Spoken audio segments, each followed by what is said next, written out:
folks, this is a quick introduction to the newest member of the Danley Design Tools family, DDT Lite. It's available free for download to iPad or iPhone devices. Just go to the App Store and search for DDT Lite. Now, DDT Lite is a work in progress, but I think you'll find version 1.0 quite useful, and we're making rapid progress so you can expect significant upgrades shortly. When you launch the app, you'll see this screen. The top part is where the coverage is plotted. If you are familiar with DDT 2D, you'll feel right at home with DDT Lite. You can see the familiar XY coordinate indicator and the high def and low def buttons. Next, the frequency that you want the map drawn at. DDT Lite maps at 3rd octave resolution, however you have the choice of using power summation or phase summation for the plot. I've produced a 2-part video on power summing called Smooth Move. It's available on the Danley website under Danley U. Alright, let's take a look. The speaker button lets you place speakers on the screen. We'll look at that in a moment. The mic button lets you place mics. The FR button will take you to a new screen that shows frequency response at the mic positions. And the options button takes you to the options page. Let's go there first. We see that on this page we have a number of options, and we'll come back to all of these. But let's make sure that the options are first set to off. And let's choose feet for the units. Okay, back to speakers. There are 2 ways to place speakers on the screen. The method that you choose will depend on what questions you're asking with DDT Lite. So, for example, if you're wondering how a loudspeaker or cluster will perform at some specific distance, it's probably wise to set the speakers at location 0, 0, so that it will be easy to place a mic at the required distance. If a calibrated distance is not critical, then you can just place the speakers anywhere you want. To place a speaker at 0, 0, first touch the colored box to select one of 10 speakers. Choose a model, remembering this is a 2D program and you must choose between a plan view and a side view. Now touch the small checkbox. A speaker will appear at coordinates 0, 0. Now, you might need to zoom in to see it. To zoom in, simply use the spreading motion like you use to zoom in on a photo on an iPad. To move the screen around, simply touch and drag. Sometimes it might be difficult to find the speaker that you've placed. Try touching the LD button and creating a coverage map. That'll guide you to the speaker. Let's zoom all the way in on the speaker, the blue one. Good. Now, let's add another one right beside it.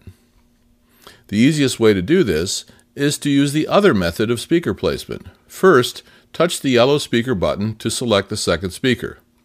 Now, touch the screen where you want to place the speaker. Okay, now touch the larger box. You see the yellow speaker appear on the screen at the position you selected. To move the speaker without moving the blue one, simply touch the XY boxes. You'll see they light up. Now, touch the screen anywhere and you can move the yellow speaker around.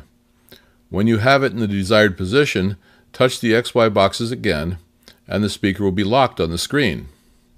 Now you can see that if you scroll around the screen, the 2 boxes move together. If you want to change the angle of one of the speakers, select the speaker by choosing the appropriate colored box, then touch the angle button. Swiping your finger across the screen will rotate the box. Touch the angle box again to lock it in place. Of course, these boxes also work for placing speakers and setting angles. You can type numbers directly into them. Now, let's set out a few microphones. And here again, there are 2 ways to place a mic.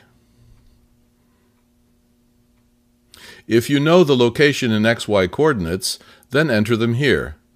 This is useful if you've set your speakers to a 0, 0 and you want to know the performance at, say, 150 feet. Simply enter X equals 150 feet, touch the small checkbox to activate the mic. You can also place a mic by simply touching the desired location on the screen and then touching the larger colored button.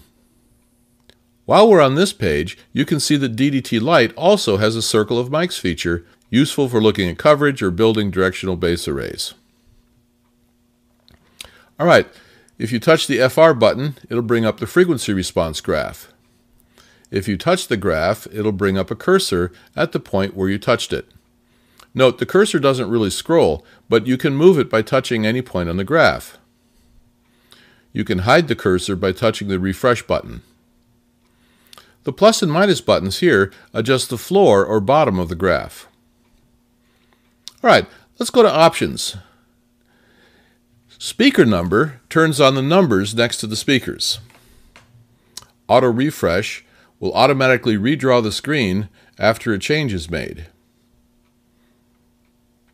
SPL numbers places a small SPL box next to each microphone. In DDT Lite, all the SPL numbers are A-weighted. Phase calculation turns on and off phase for the coverage map. And finally, SPL on touch option, which returns an SPL value anywhere you touch on the coverage screen. Well, that's the quick overview. I hope you enjoy DDT Lite, and as always, if you have questions, please contact us at Danley Sound Labs, and we'll be happy to help. See you next time.